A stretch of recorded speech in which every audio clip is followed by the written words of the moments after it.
It's time for Cats Talk Wednesday.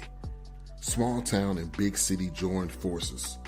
Vinny Hardy of Lynch, Kentucky, and Terry Brown of Louisville, Kentucky, team up to give you free-flowing, laid-back sports talk. Focus on Kentucky Wildcats, as well as pertinent information in the NBA, NFL, and Major League Baseball. Hey, here it is, Wednesday. Another summer Wednesday, but we getting on through July doing what we do. Terry T.B. Brown, Vinny Hardy here. Cats Talk Wednesday, BS3 Network, BS3TVLive.com, Roku, YouTube, Facebook, Twitter, all that. Coming to y'all courtesy of the BS3 Network. Here we are again, man. TB, man, how you been? Good and hot, but we making it there. I was going to say down here, but no, I'm up here. Yeah, he is everywhere. Something like that. So yeah, man. Just talking about there wasn't much to talk about, and there still really isn't just yet. We waiting on those games. To me, it feels like it's not dragging like it normally does, though. It's like you get to July and it's like, but we're already to August. Yeah. And maybe August will drag and get, those can't wait till the first game. But right now it's kind of moving along, even though it seems dead, it's still going faster than normal to me. Yeah, I'm still deep into my WNBA watching as many of those games as I can. I do enjoy that. Every now and then. So I do have something to kind of keep an eye on during the summer months. Yeah, I'm gonna get in a little. I've got SportsCenter on here, and I just muted it, but I saw that Fee was on here. Collier was just on there talking. I guess they play here in a little bit. They play the Liberty. They play the Liberty, yeah. And so I'm gonna look at it. Maya Moore is on there right now as we speak. And so Brianna Stewart is out with a lower leg injury for the Liberty. They just got Jonquel Jones back. So that's the takeaway from this season is they got to do something with the schedule. It's condensed, but now they're adding more teams. They're going to have to stretch it out, I think, with Golden State joining this year. Then we got Portland and Toronto joining in the next couple of years. So that's going to push the season from September into October. And I think that's going to be a little bit of a challenge because there's going to be a log jam of stuff going on in October. Yeah. Football, both pro and college underway, the NBA underway, NHL underway. It's going to be tight. I was just talking about this with the wife the other day, and it's going to really be interesting for those teams that their facilities get used for more than one thing. Indiana, a lot of stuff going on in Indiana, but with the Pacers and the Fever. But in Minnesota, right? Minnesota, you've got the Wild, you've got the Wolves, and you've got Lynx. The Lynx. Drew got the Lynx all in one facility out in L.A. Crypto Arena. It's Lakers, it's Sparks, it's King. So there's a lot going on. So that's one piece of the puzzle, but they have to spread it out. They're losing too many stars to injury. Obviously with Caitlin not playing for stretches has hurt, but Collier's been out. Asia Wilson has been out for games. Like I said, Stewie has been out. Paige Becker's had a rest day the other day. Ryan Howard is out. We're losing games, losing stars to all these games, and the rosters aren't as deep. You can only go like 12 deep. Which, at any given time, you might have 2 or 3 people out. So it's forced a lot of inconsistency. And you've seen that the Liberty have lost to the Aces and the Wings in back-to-back games. A lot of teams are struggling. They've got to clean it up. And so they have to decide, do we want to be physical? And again, I'm not just saying that because it's Caitlin. It's all these stars missing games. But highlighted this past weekend on Sunday, it's the Fever and the Sky and that rivalry. Angel and Caitlin both out. Mm-hmm. Now, granted, the game did big Same numbers. result. Same result, though. Yeah, it's same result if you're a Fever fan like I am. But what I did like is because both stars didn't play and they still got good numbers. And that's how you can see the league as itself coming up. But you definitely need to have those stars out on the court. Let me step away 1 second, get my charger for this laptop, but I'll be right back in like 2 seconds. But I still got some more WNBA stuff too. But Elijah was asking, and then I step away. All these injuries, and yet they looking to extend the season and add teams. I mean, how's that going to change anything? Yeah, that's an interesting point as well. Is if they're going to extend the games and everything like that, they're going to have to add bodies and add them quickly. And so what will happen is I think we'll see some dilution of talent. You won't have rosters like the Aces that are 4 Olympians and a multi-time MVP. It's going to end up really more like the NBA is now, where you can't go that deep. Again, you look at the Liberty, you got Stewie, MVP, you've got Sabrina Ionescu, who is really, really good, and Jaquel Jones was the MVP of the finals last year. So it's basically going to be who's your big two and how do you fill those roster gaps in around those big two that you do have. Now that's longer than 2 seconds, but I love watching the WNBA. It's a different brand of basketball than you get in the NBA, but I've certainly enjoyed that. But I think there has to be a question of, is the expansion coming too fast, too soon? Because that's been their thing. They're the best of the best, and I'm not saying that they aren't, but you don't want to end up in a situation where you're like the NFL, where you got 30 teams, but there's really only 22 elite quarterbacks on earth at any given time, right? And so you have teams that make do with less than that. And so I don't know what that looks like, because a lot of these teams are deep. How's that break that up a little bit? Mm-hmm. There's got to be a dilution of talent, I would think. Now, that doesn't mean they can't get back where I think the NBA is, where I think top to bottom, the league is more skilled than it was. Yo. But it's going to be ugly for a while. Mm-hmm. And so that's been one thing of the WNBA that I've learned, is they get their core 4 players and they will ride it out for as long as they can. Right? Like you look at what the Aces have done. It's of course, Asia, Chelsea Gray.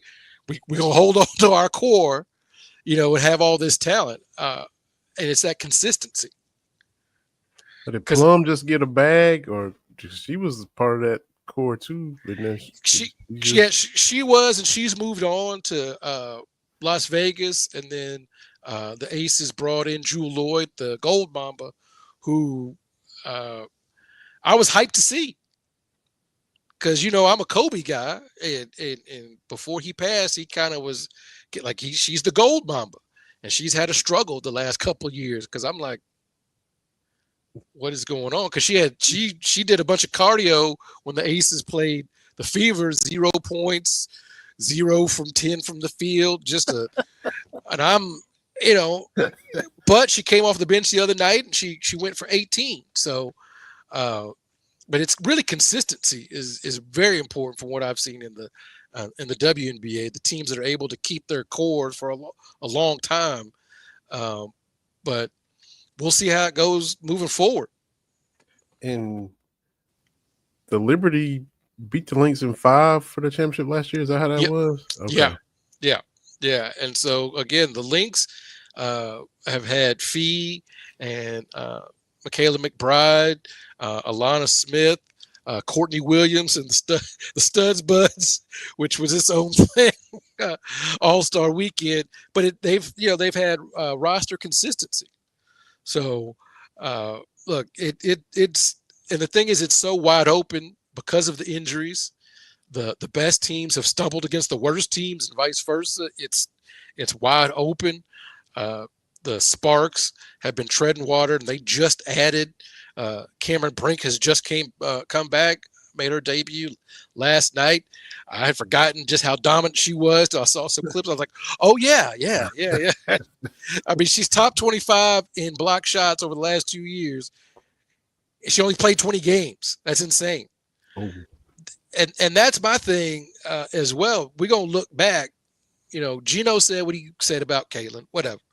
But the biggest thing was he said that rookie class wasn't special. And I'm like, man, I don't like to disagree with legends, but you got Caitlin, you got Angel, you know, don't forget about Cameron Brink and her teammate Rakia Jackson. Like that's solid. And from what I understand, rookies in the WNBA, it's rare that we see a rookie come in and be like LeBron or be like, you know, have that immediate impact. But these last two recruiting classes, you see what they're doing in Washington.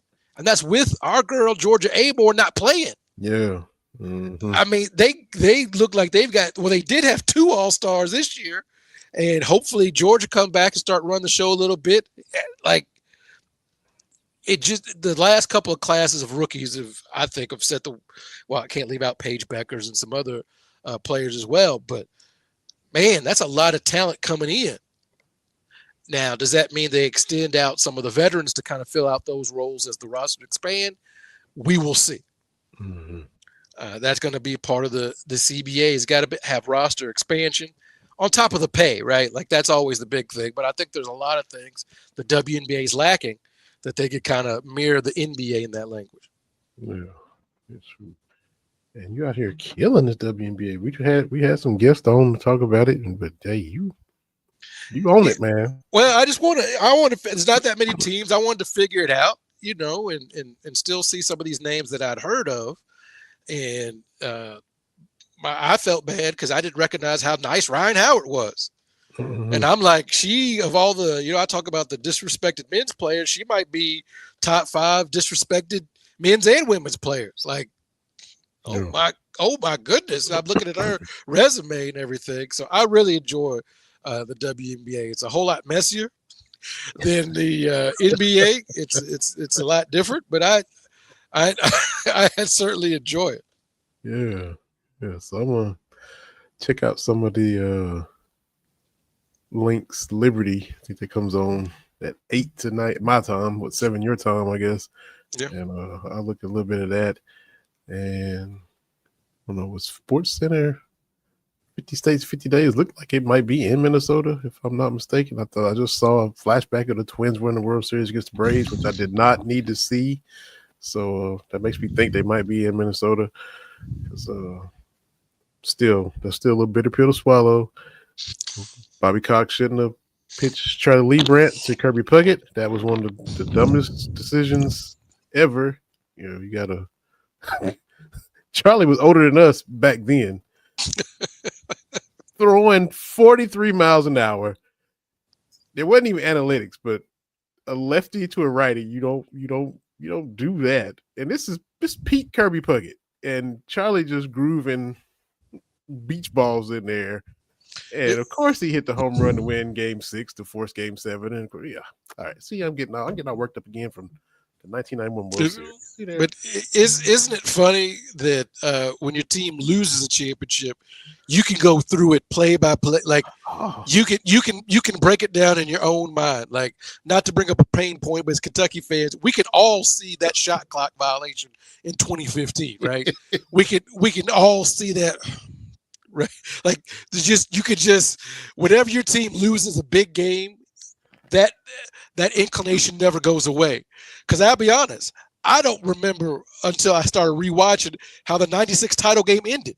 I just knew that we won. In 1998, I knew that we won. I wasn't like I couldn't break it down till I went back. I was like, oh, that's how we came back from the largest halftime deficit in NCAA tournament history. Oh, okay, cool. But if your team loses, yeah, you remember that feeling like, I don't know what, man. I was yelling at the TV when he came out the bullpen. Like, no, don't bring Charlie. No, this is not the matchup, Bobby. No. Because you remember that moment before it just, yeah. not to rehash, our worst sports memories, but it's always funny how strong that is, where it's like,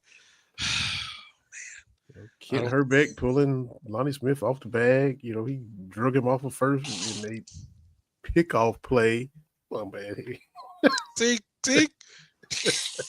You don't watch no movies, but you can break down what happened in 1991.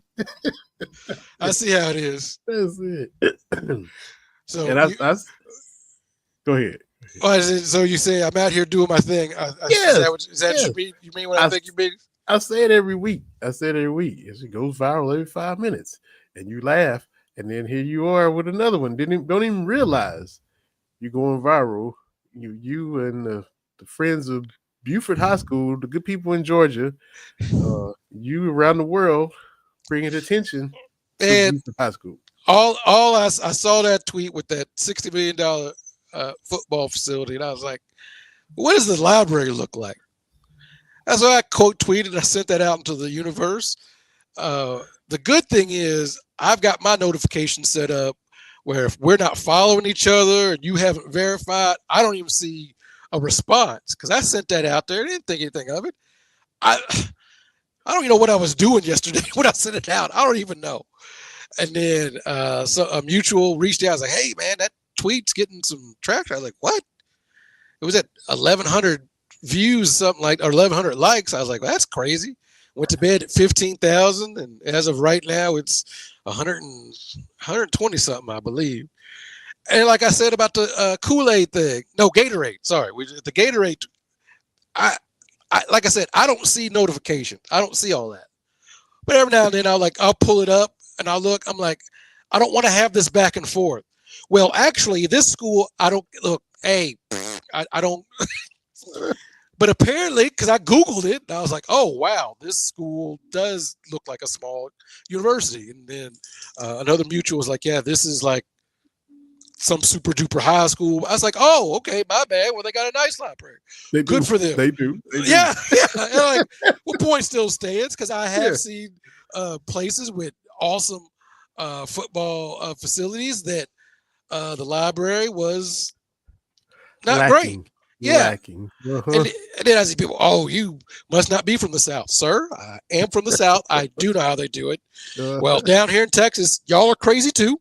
Yeah. I know how this works. And it's just, well, and then I got people in the quote tweets having this battle over socioeconomic things. I'm like, nah, brothers and sisters, no. Like, it's just a silly tweet. I'm not here to debate policy. Well, you don't know ball. I don't know what that's got to do with anything. My favorite response was somebody with a quote from the program. When's 20,000 people watching a kid take a test. He's like, basically, have you known that? Do you know this film? I was like, sir, here's my copy of the program on VHS. So yeah, I know. Yeah, I know ball like that. Like, it was the dumbest, and that's the thing is, I keep telling people, everybody thinks you have to sit down and you have to craft this tweet that hits all the notes. I'm like, but think about the tweets with a lot of interaction that you see. Some of them are just stupid. It's like some of them are just dumb. And outside of my engagement tweet, all the others that get over 100,000, whatever, like, I'm just like, bloop, bloop, bloop, bloop, bloop. And the ones where I'm like, I'm going to craft this. This is going to be great. I was like, I'll like it, because I thought that was pretty funny. So, it's one of those things when you try hard, it never, ever works. But when it's just like, beep, boop, boop, then all of a sudden it's a thing. And I wish I knew what it was that would get something fired up. That was always my thing with these tweets.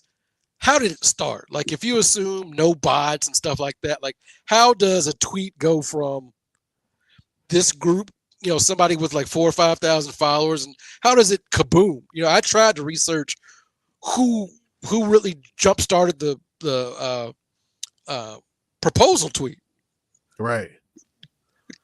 So I still don't know how that got out of my circle and became a thing where that was fun.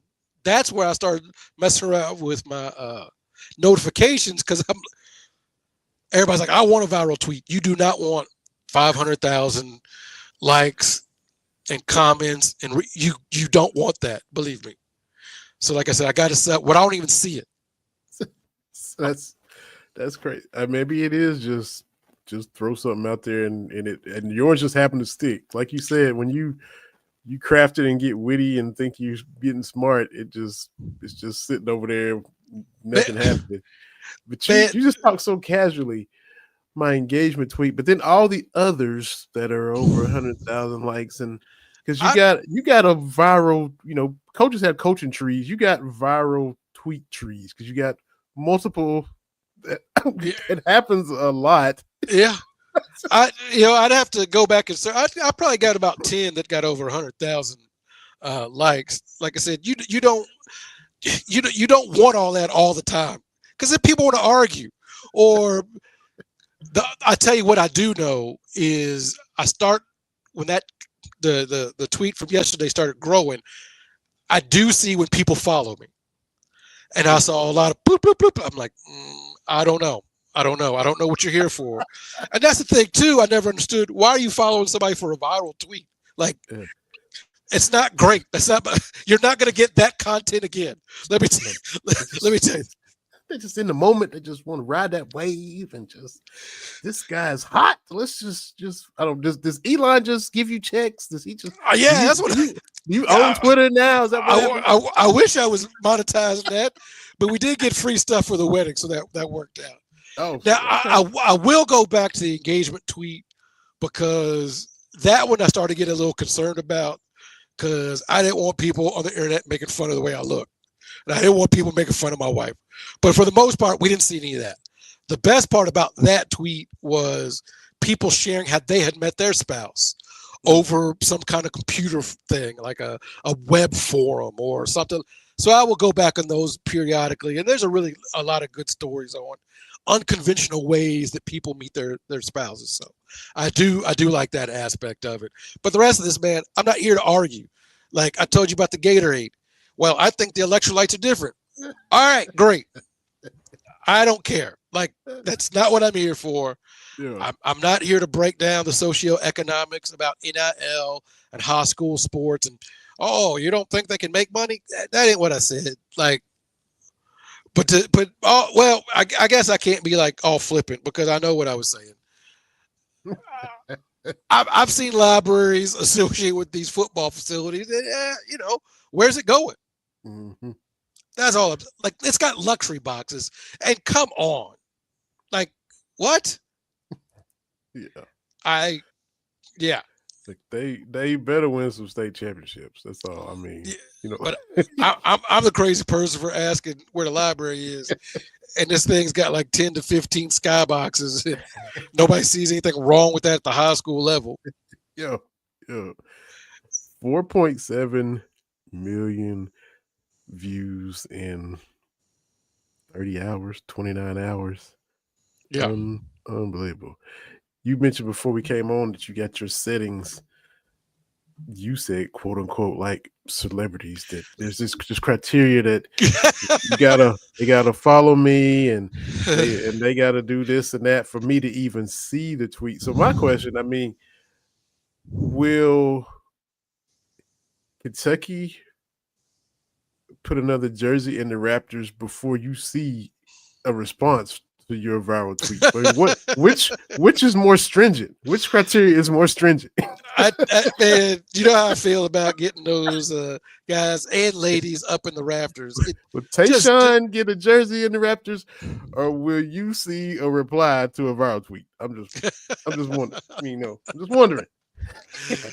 And it's great because, like I said, I don't see it. I really have to go looking for it. It was a safeguard, really, for kind of my mental health as well. Because you send something out, and you sitting there kind of unprotected, and some Yahoo would follow. Like, I don't want to. Okay, I don't even want to see that. Like. If I say go Cats, I don't need somebody from a team they lost to pop up. Do you still think they'll win? Yes. When I tweeted this out before the game, I did think that they would win the game. Yeah. Like I did. So my thing is, I don't even want to see that because people just looking for something I don't want to fight. Yeah. That's for being a younger man. I'm an old man now. I don't want to argue with first name bunch of numbers about should Kentucky, because I've gone back and forth. People talking about that I talk about the Keith Bogan All Stars too much, and the jerseys need to go up. Well, you always talking about that, yeah, because that's my thing. Like what are you here for? Mm-hmm. I see people I don't agree with. I don't interact. I keep it moving. Yeah. I try to do that in real life, but it's really easy on Twitter. Just use your thumb. Mm-hmm. Oh, you just out here virtue signaling. No, man, I'm just like come on, man. You just got a knack, because 10 viral tweets, engagement tweet, the Gatorade tweet, this one, all these other ones, just whatever the timing, I don't know, whatever the mechanism, whatever it is to get that ball rolling. Well, the funniest one was I tweeted out about Charlie Brown and the Thanksgiving special and how they had my man Franklin sitting on the side opposite everybody else. And so all I did was I just quote tweeted somebody, I think it was that Retro News, whatever, Thanksgiving. I was like, why they got to have Franklin on the other side of the table? That's all I said. And the responses, like I'll send you some of the I was included in articles, like on BuzzFeed and stuff. Like people and I was like, because what happened, I tweeted that out. I thought it was funny. I didn't really say anything. Are you calling Charles Schultz racist? Nope. I'm saying, why is Franklin on the other side of the table opposite everybody else? The dog is at the head of the table and the bird is at the foot of the table. Why is Franklin over here by himself? And I had people tweeting me stuff about Charles Schultz. I had, of course, some people that took it way too far. I was woke and all this kind of stuff. I'm like, all right, man. But then in some cultures, that's the spot of respect. I'm like, okay, y'all really reaching now. And I just thought it was funny. Like people read way too much into that kind of stuff. It got a little ugly, but I'm like, why are you so upset about what a stranger said about a cartoon? A stranger on the internet said something about a cartoon that hurts your feelings. Come on. It was not the Kobe come fight me in Temecula. that was a viral that was a meme I loved on Black Twitter, and Bigger Navy was my favorite night on Twitter with that. That was the instead of bigger, it was inward Navy, and that was a fun night on the Twitter. But yeah, man, I don't want to engage like that anymore. I think the Lakers are terrible. Okay, all right, great. Like I don't want to go back and forth about this. Man, this was not even a viral one. You just threw a tweet out about Franklin. I just put T-Brown80, T-Brown_80 Franklin, pulls up one from 2018. That just got a mere 445 likes and 153 retweets. Yeah. You gets invited Charlie Brown's peppermint. He's invited by Peppermint Patty. Then he finds out that it wasn't a real invite. Dog is cooking the food. He's got to sit by himself at dinner. That's Get Out. See, that wasn't even your viral. Oh, this is 28. This is 7 years ago almost. So that wasn't too bad. But that would cause a lot of friction. So, and look, most of the time people try to argue with me like this one about the library. I had forgotten about it. I'd gone about my day. I wasn't trying to engage anything. Hey, you check that out, TB. I'm like, all right. Oh wow, y'all really doing it. What this reply? But because you like you said, people go too far. Just in this non-viral tweet of yours, the average person would take a 400 like 150 plus retweet. That's one of your. I mean, you don't even. All of us regular Twitter people would be like, "Oh, I take that." But this person says, but Franklin is the only one Charlie Brown is actually happy to see show up. Peppermint Patty invited herself. Charlie Brown sees Franklin, and he's like, "My man," because they dap it up. They dap it up. That's right. They did dap it up, right? So see, just have fun with it, man. I ain't trying to, You know, like Oh, people was having fun with the Coldplay thing with the CEO and his lady. Man, don't y'all have any shame? Like, look, I don't do the creep around thing.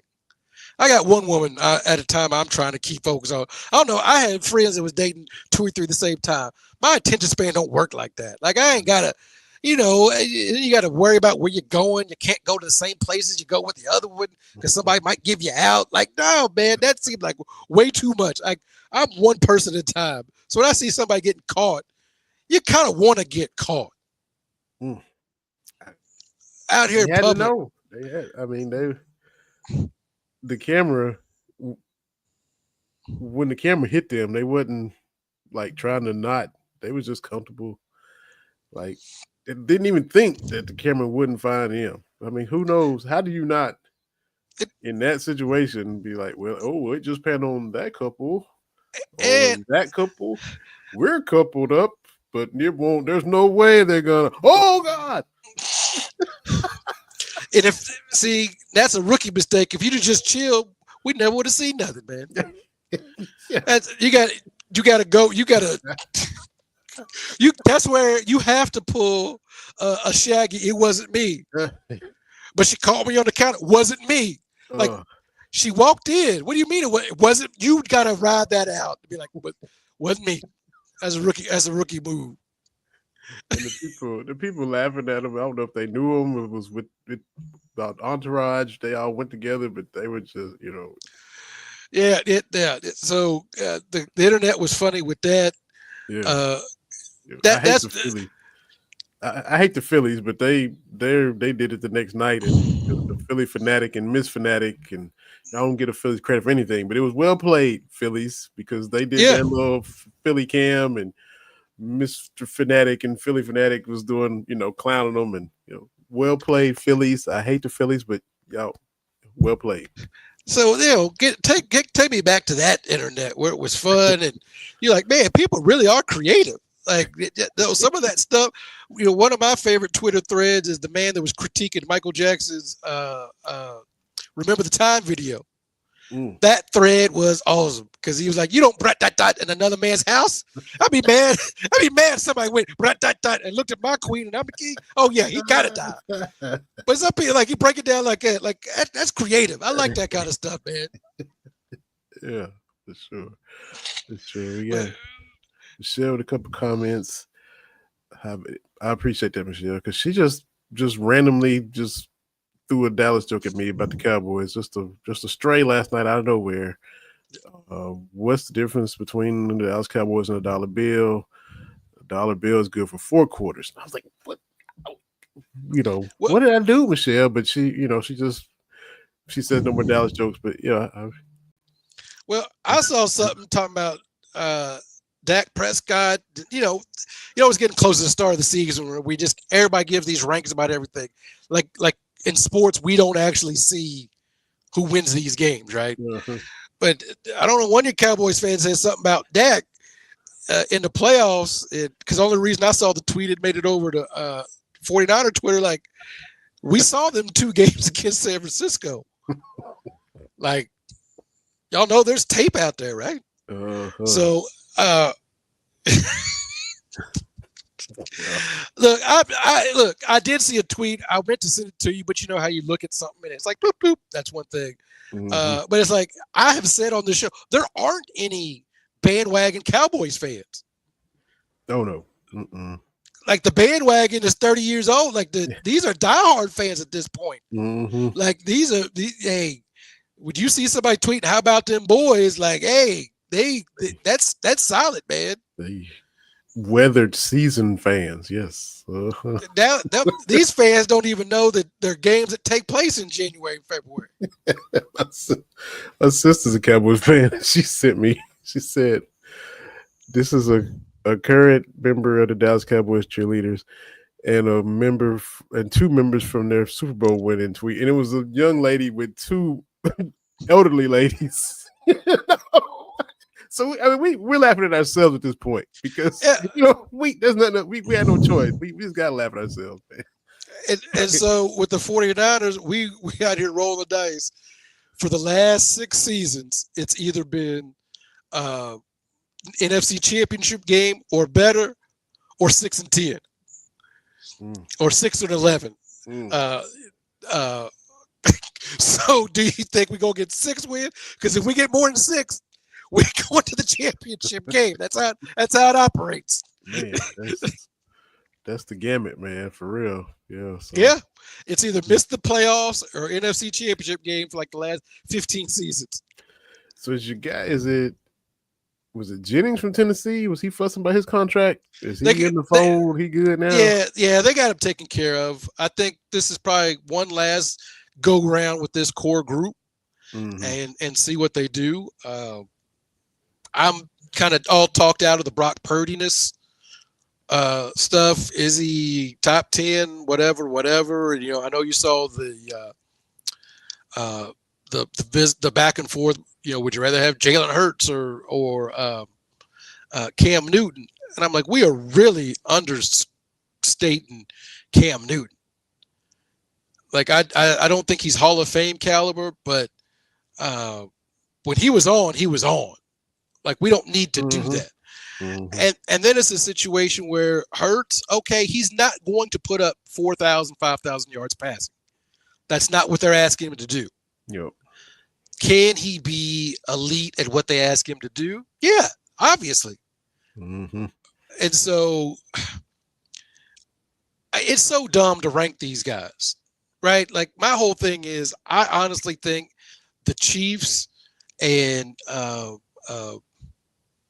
Mahomes have kind of figured out this is what we need to do to make the playoffs.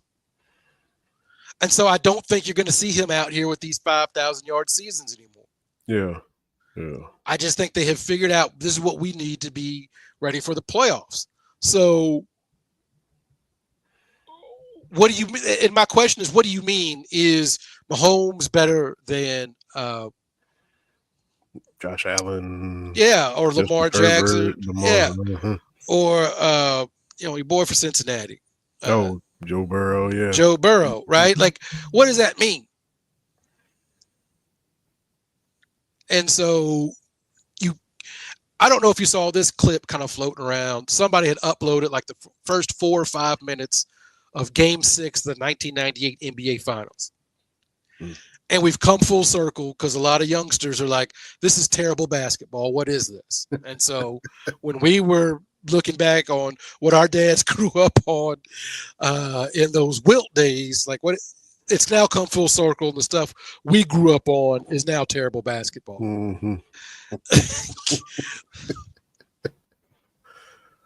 Absolutely incredible. Yeah, that's wow. Yeah, man.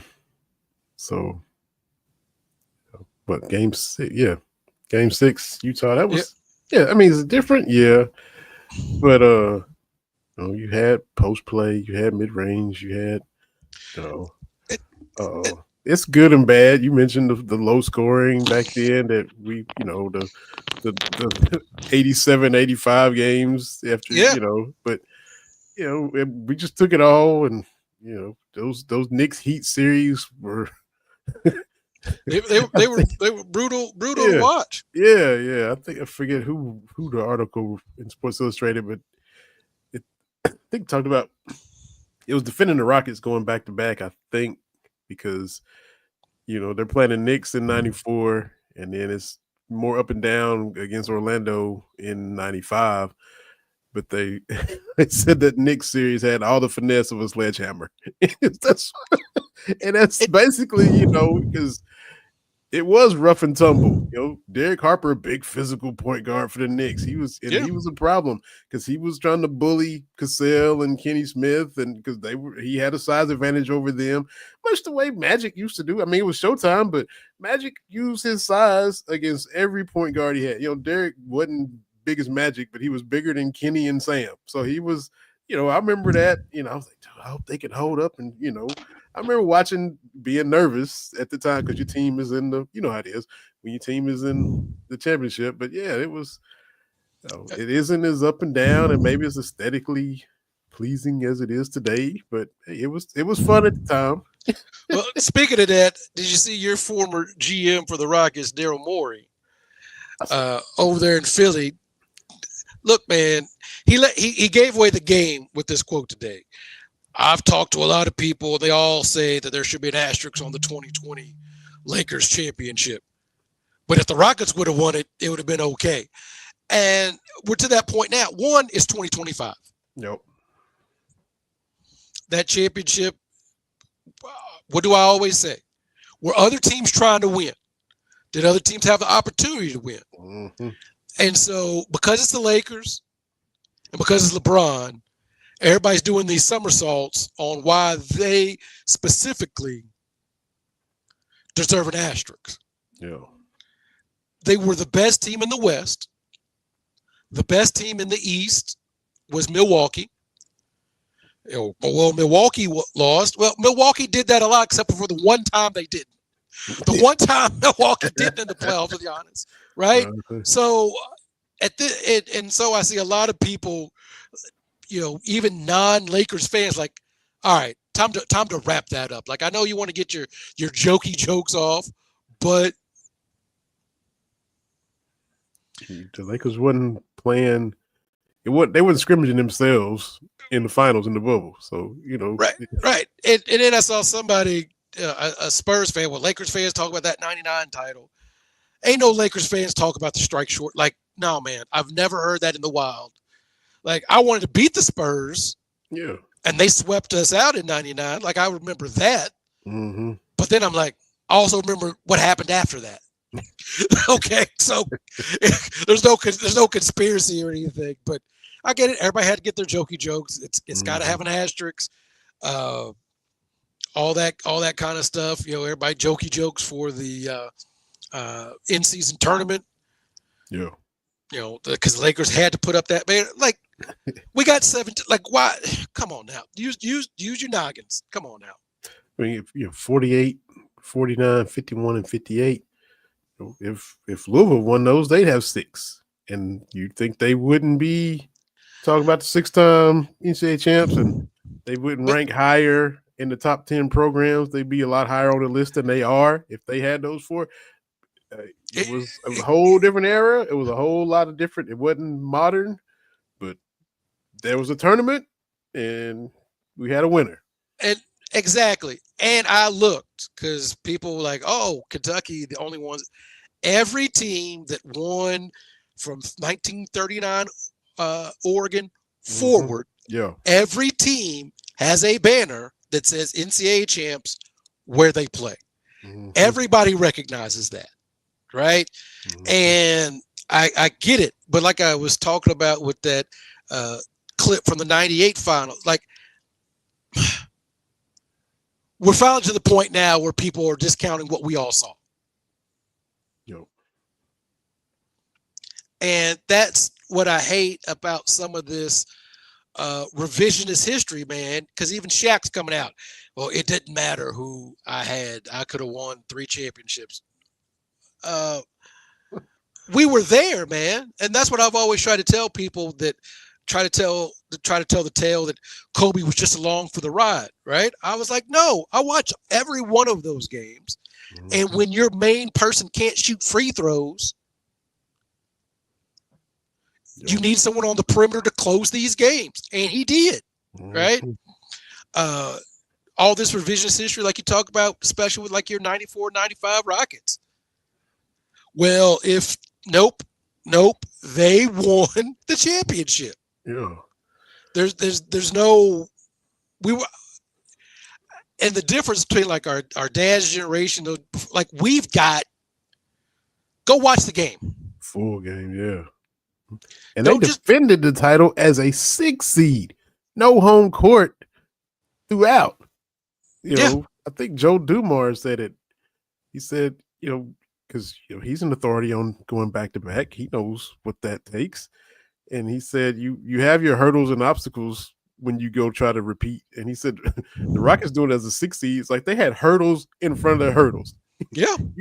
You're going up against Phoenix, San Antonio, no home court, all the way, and then, the young up and coming Magic. So a 6 seed out of the West. They were limping, struggling along, won 47 games, and then Yeah. took that to a title. So I mean, it's just I hate all this revisionist kind of like, oh, only Kentucky fans do this. And it's, North Carolina's got their banners from 50s hanging up. yeah. And I'd give it to you, but man, again, Kentucky been competitive across all those. No matter what college basketball looks like, Kentucky's right there. So our guy Ben's a big North Carolina fan. I was thinking, Jordan got there 82, what they won his freshman year. Lawrence Taylor had just left. Like he's a rookie with the Johnson 81. That's a pretty strong top basketball guy. I mean, we don't, Lawrence Taylor, Michael Jordan, both from North Carolina. That's pretty strong. Yeah. Kansas got Gale Sayers and Wilt. That's yeah. I mean, that's pretty strong. I put Wilt over Danny Manning, but that's a strong combo, football, basketball. And I was just, I'm like, man, Lawrence just left. I mean, North Carolina football wasn't great, but the best player they had just left, and then you get Jordan and all those other guys coming in. That was a pretty strong time for people over in Chapel Hill, I would think. Yeah, I would have to think, what would be something close to that where you've got two all-time greats on campus at the same time. That would or even just here. I don't know if Wilt might have been before Gale. I don't know if she'd even have to be the same time, but just two top tier alums in both sports. Auburn, Bo and Charles, I think would be pretty close. Yeah. Georgia, you could say Herschel and Dominique Wilkins. Yeah, that's true. Would probably be up there. Because UCLA football, I mean Kareem and then who? Well, you could go Kareem, Bill Walton, and then who? Yeah. They football. I don't. Oh, yeah, because OU basketball.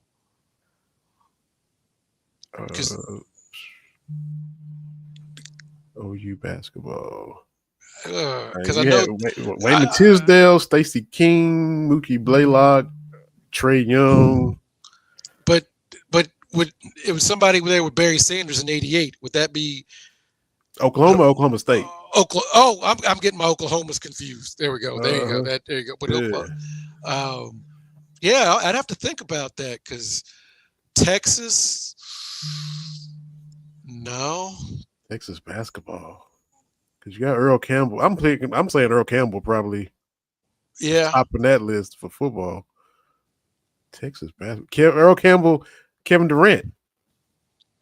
I mean, I'm not saying they have to be at the same time. I'm just thinking you thinking okay. Most popular or heavy hitters. Okay. Yeah. I see what you're saying. Because LT and Jordan technically wasn't at the same time either. I mean, it's pretty close. But I was just thinking heavy hitters, each alum, basketball, football, and Jordan, LT. That's like you mentioned, Barkley and Bo. That is strong. Neek and Herschel. That is strong. Yeah. Okay. I see what you're saying. Great. Okay. All right. I'm following you now. That'd be a deep cut. Yeah. And I still don't have nothing for UCLA football. Like nobody jumping off the top of my head for them. No, I think they've had some. I'd have to look up. They might have had some Heisman winners. I'd have to think about that. Like, but this summertime. This it's this time of year where we talk about stuff like this. Yeah, like an all-time great. Like LSU, you got Shaq, Bob Pettit. But you wanna? A lot of people might put Burrow there. He just won a championship, but that's pretty strong. Ohio State basketball. Did they have Jerry Lucas or something like that? Yeah. And then Archie Griffin. They did pick your football player. They gonna be in the mix. Michigan football, basketball. One to five. What? See where before you going Yeah. Fab Five? Yeah. For Michigan, yeah, you'd have to do that. Yeah. You'd have to, probably see Webb and fill in a Michigan all-time great. Mm-hmm. Mm-hmm. So I was just just a little. Yeah. I was just thinking about. Yeah. I'd have to. Yeah. I'd have to think about that. Who's the 1-2? What school's got that 1-2? Yeah. USC is, OJ, Marcus Allen, and then whatever basketball player. I don't think they had a basketball player unless you want to use Cheryl Miller. Yeah. And cross over. Yeah, because if you open that up, then you could end up with Peyton Manning and Candace Parker. And that would open that up a little bit. I think. Speaking of them, I guess would it be what Peyton and Bernard King? Would that be? Yeah. That's pretty strong too. Even though I hate to get him credit, that's strong. That's strong. So yeah, I was just just a little random stuff.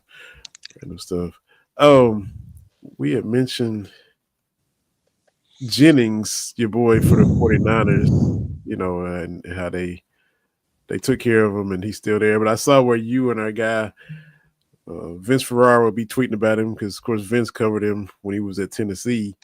So I just got to send out good thoughts to Vince. It's been a while since we had him on, but he does baseball for UT. There for the Sports Animal. We've had him on a couple times.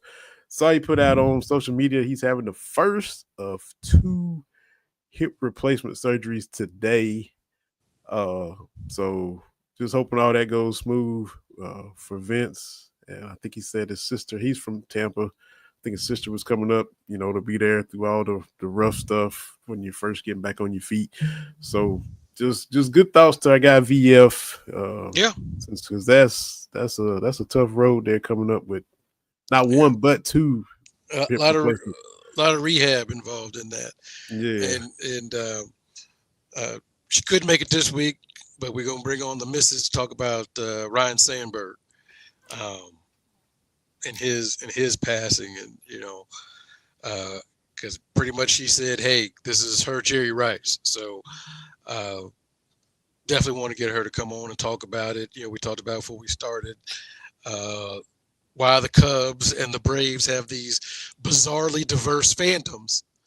And it's because of WGN and TBS. Back when those Braves games were starting at 105, which one of my favorite things ever. That's if you could tell somebody about that, I don't need to check an ID, right? And just how much our generation was kind of raised on that a little bit. I've been reading a lot of stuff on Gen X, the least parented generation of us all. And, we've kind of talked about that before, how we just kind of did our own thing for a long time. And, not to blame everybody, but I think that's when things started to get a little bit more universal, because now, all the Cubs fans, all the Braves fans, because that's what was on during the day, right? When we would get home from school, you could catch a big chunk of the game because there were way more day games, kids. There were. Me and Dad used to watch them, and neither one of us were Cubs fans. We were watching the day Wrigley had lights. It was like day games every day. You come home from school with Harry Carey, Steve Stone on Channel 9, WGN, and then the Braves come on at if it's evening, it's 7:35 after like Andy Griffith and Sanford and Son. Then you go right into the Braves at 7:35 if it wasn't 1:05. But that's right. I saw your lovely wife tweeting about the latchkey kid and Ryan Sandberg. He was that dude for the Cubs, and I remember all those guys, Ryan Sandberg and Mark Grace and Lee Smith. And I always liked Leon Durham at first base because he had the glasses and the Jerry curl. Yeah.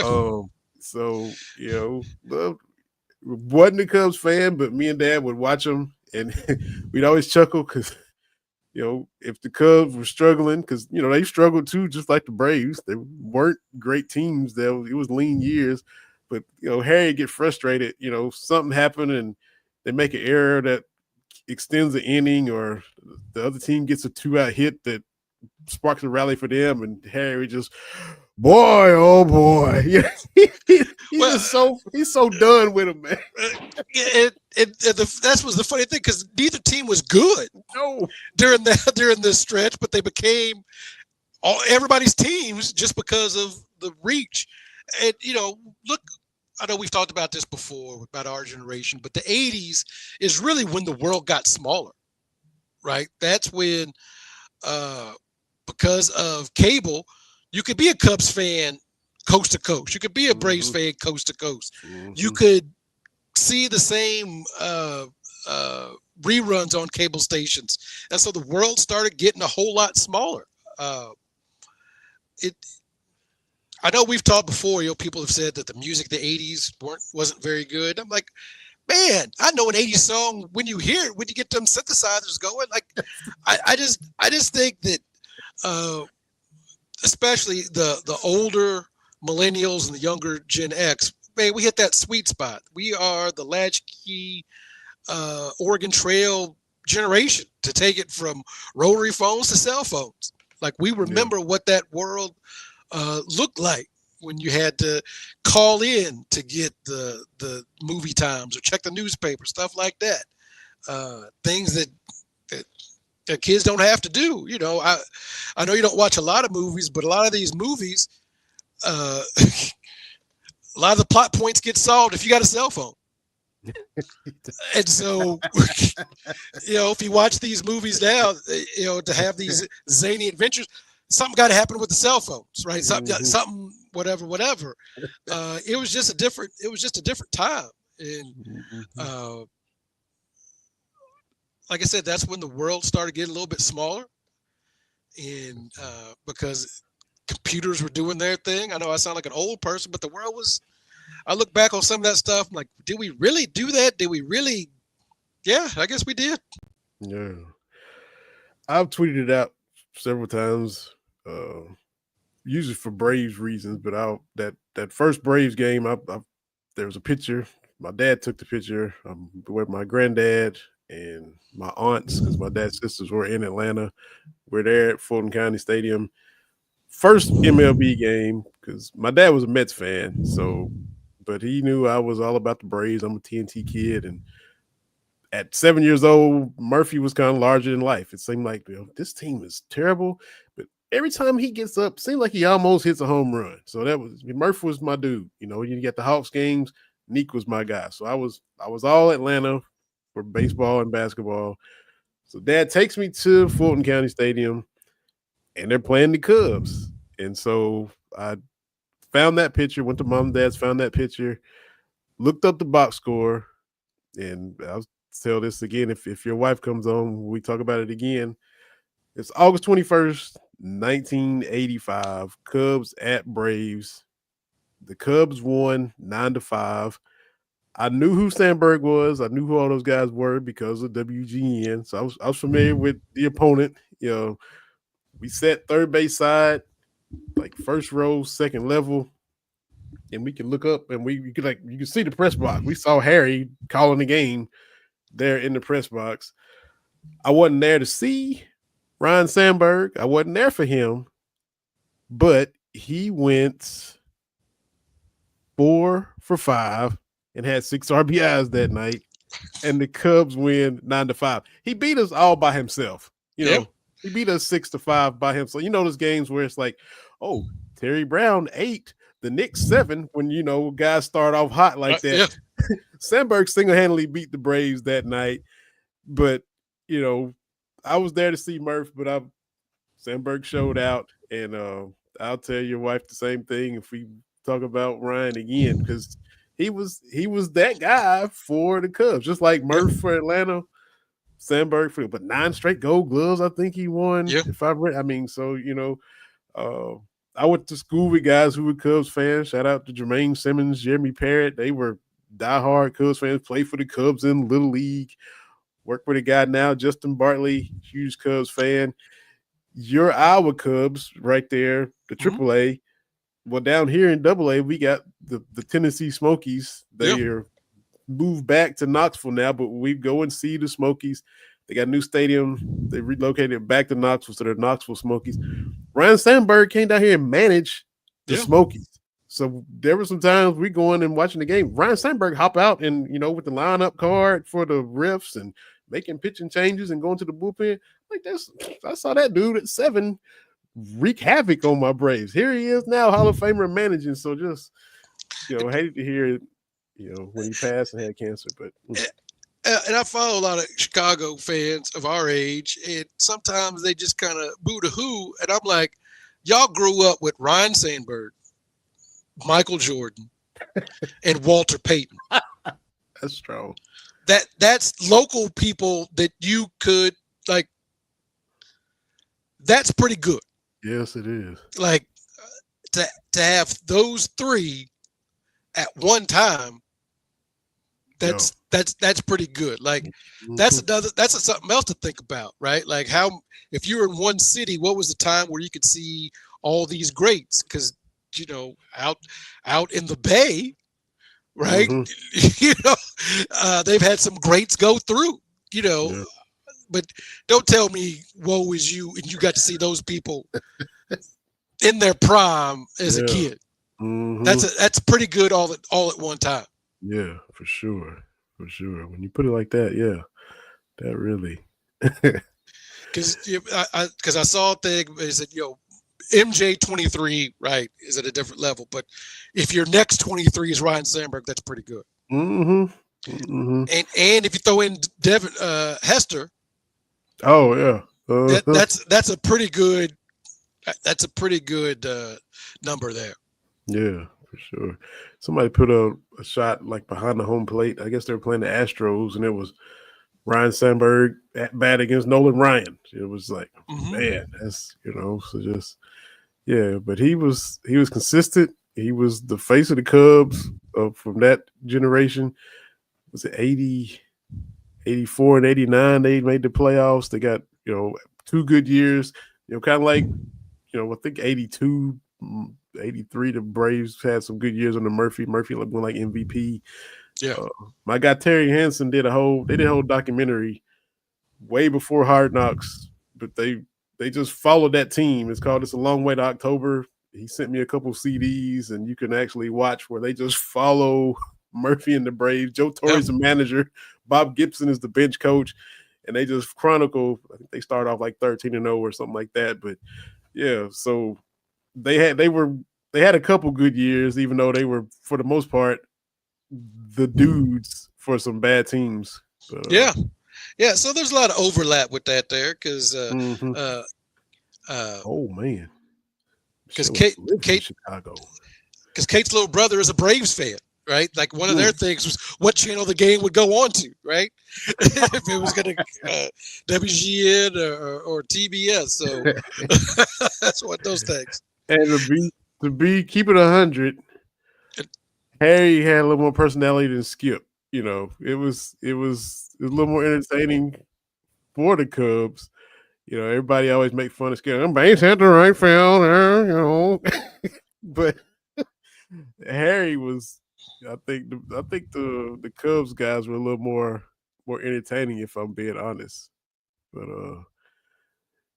I would flip back and forth. I remember watching a few innings for Harry and Steve Stone, flip back to Skip Carey and those guys, Necro and Joe Simpson and everybody. But but for Michelle to be living in Chicago at the time, that is, Peyton, Sandberg, and Jordan, and you're right there in Chicago. That's a good time to be in the Windy City, for sure. I did not realize that you were living there then, Michelle. That's amazing. So, and look, for your Cubs this year, they're having a good season. Right there going toe-to-toe with Milwaukee in the division. So, Maybe they can recreate 2016, when they ended that streak and brought the World Series home. They got a good shot. I'm sure the Dodgers are probably the best team, but the Cubs are in there, the Brewers are in there, the Phillies and all those teams.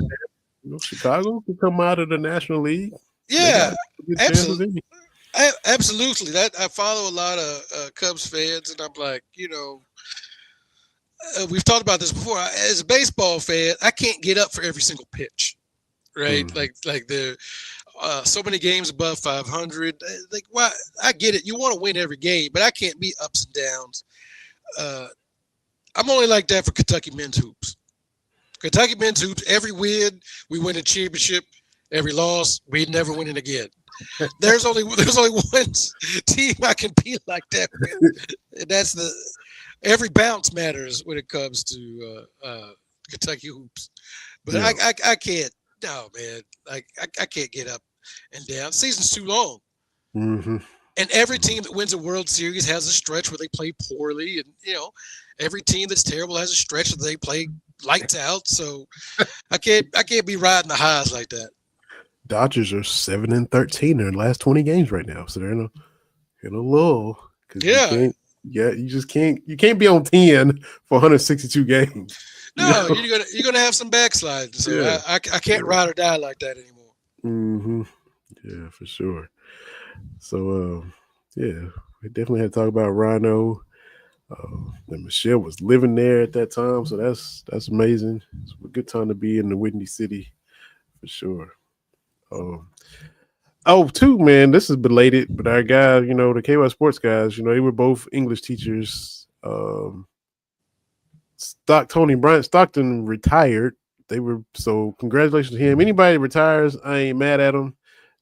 So I think he taught for like 27 years. They did the show just like we did. So and we would talk about them being English teachers just like Mama B. But happy belated retirement to Mr. Stockton of the KY Sports guys. So hope that's going smooth and enjoying it. And this summer ends, you won't have to get up and start another school year. So and they're starting early. Back in Louisville, yeah. They're starting next week, man. Mm-hmm. Right at my birthday. So that's wild to me. I don't know why they don't wait until after the state fair. I don't understand that at all. But So yeah, the 5th is what, next Tuesday? Yeah. And that's Mrs. Your birthdays y'all are born a few days apart, I guess. 1 year and 8 days. So July the 28th, 27th, 28th, yeah. 28th. Okay, so y'all are right there. So there's a stretch where we're actually officially 2 years apart. Okay. Not that I would use that to my to my comedic purposes. No, of course not. Of course not. That's just crazy that looking at that box score from August of 85, Cubs and Braves, that's gonna be 40 years ago here in a few weeks. And so yeah. I was still 7. You'd already turned 8. Yeah. You were 8 years old in 16 days.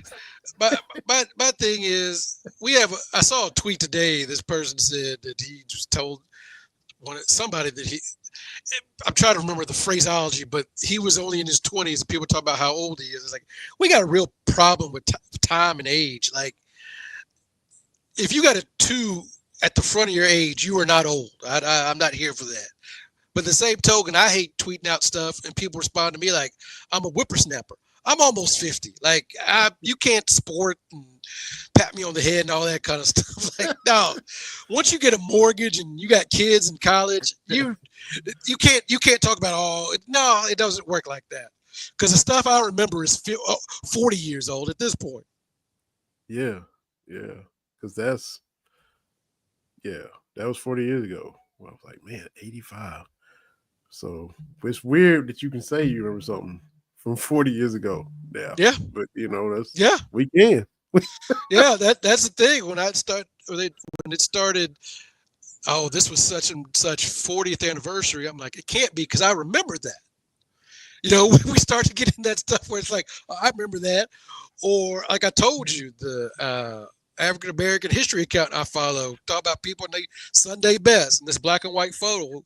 Now I was going to say something snarky, but it was from April of '77. I'm like, that could have been from the '30s. Lord, I can't be that old. Yeah. But yeah, once people born in the '70s started hitting 50, that's when it became weird. Mm-hmm. When some celebrity turned 50 and their birthday was 73, I was like, that can't be right, can it? Yeah. Allen Iverson is 50. Yeah. They were just talking about that a couple weeks ago, and showing highlights and him crossing up Jordan and stepping over Tyronn Lue, but that man 50 years old. But Mariah Carey is, she turned 50. Is she born in 70? She might be like 55 or something. Yeah. But yeah, she right. I mean, just a little couple years ahead of us in that little J-Lo 56. So I mean, she was born in 69. Yeah. She wasn't even born in the 70s. So right. So yeah, so J-Lo 56. Hey, what? Hey, and just remember stuff happening, man. It's one of those things, like you said. I've been reading a whole bunch about Gen X and how we went through all the stuff we went through, and it's wild, man. It's wild when you start looking back on some of this big stuff. You're like, for real? The TBT. We talked about it the past couple of weeks, and how excited everybody was kind of happy that Khalil Whitney came back. He talked about his mental struggles and how I just probably needed a hug while I was here. And he had mentioned the places he had played overseas and stuff like that. But he played, one of his coaches was Patrick Ewing Jr. I said, oh Lord. I said, this man is playing for Patrick Ewing Jr. I mean, Patrick was not the player his dad was. We remember him in Indiana and all that. But I'm like, Khalil is playing for him, not Patrick. How often you practice that shot? When? Not Patrick Ewing. He being coached by Patrick Ewing Jr. Jaden Quaintance, he talked to the media. I'm sure you saw it. He talked about the first Kentucky team he remembered was Cat. Because he was like 7 when Cat was here. I'm like, oh God. Yeah. It was DJ Wagner. Once I saw DJ Wagner, because again, I explicitly remember rooting for his grandfather. Yes. You see these names, and it's guys younger than us. Their juniors are now tearing it up. Yeah. And their juniors have already had a career. Patrick played and quit. He's done. Yeah. Patrick Ewing Jr. is already into coaching now. That's sobering.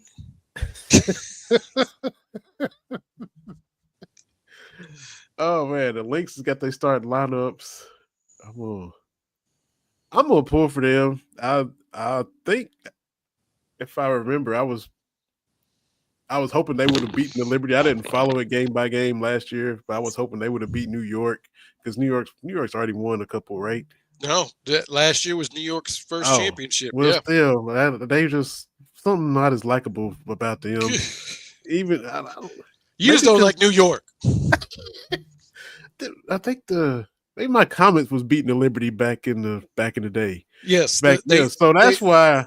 Yeah, they did, because Teaspoon hit that deep three in I think the first WNBA finals. So yeah, that's it. The Liberty with Lobo and Teaspoon. Yes, did bump heads a couple of times with the Comets in the WNBA finals. That's it. And see, we had just beat the Knicks. The Rockets just beat the Knicks, and then my Comets is going up against the Liberty. That's it. That's deep seated. You just solved it. That's why I was pulling for the Lynx last year in the WNBA finals. I wasn't following it closely, but every time I would see the highlights, I'm like, come on. So I like the Lynx. I like the stuff that they run on the offense and defense. The ball moves. It's really fluid, and Fee is an MVP candidate. Yeah. So hopefully she can be with the Lynx won back a few years back though, right? Before Fee, like another whole Yeah. group. Yeah, What was her name? that was the Her name? Maya Moore. Is it Katie something?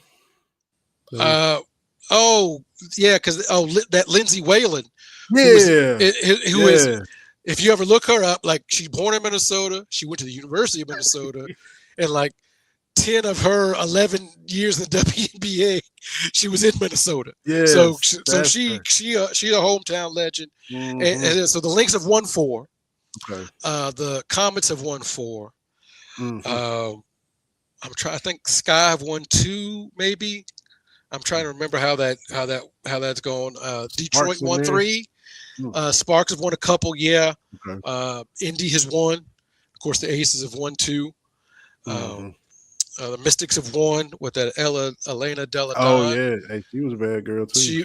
She was bad. So yeah. So hopefully the Fever get back, man. I'm all in. There's Rebecca Lobo on the broadcast as we speak. So, she does really good. The one thing I like about on the women's side is Rebecca and Ryan. Yeah. Ruco. Was it Ruco? Ruco. They do big time women's college games as well. So I think it helps them kind of it's easy to kind of follow these players on through. And Holly Rowe as well is always there on the sidelines. Yeah, that's it. Well, I'll hop off here and watch a little bit, but we talked about you going viral again, like you do. Just out here, just I don't even know, but yeah, whatever the algorithm is, you hit it. And talk about Ryan Sandberg and a little bit of football, basketball, heavy hitter alums, and just summertime stuff. So yeah, we'll be back. Stay warm and look, we're another week closer. Stay cool in this heat, rather. Another week closer to real games. Got the football season kicking off. It won't be long, and it'll be fall and all that good stuff. Appreciate Michelle jumping in the comments. Appreciate everybody that watches on YouTube or Facebook or listens on Spotify or iHeart or all the platforms. And appreciate Ben Sutter to the Beer Street Network for putting us on every week. And appreciate y'all listening. And we'll be back doing it again next week, TV. Who knows what viral stuff you'll do between now and then, but we're looking forward to finding out, man. We'll see everybody later for another episode of Cats Talk Wednesday, BS3 Network.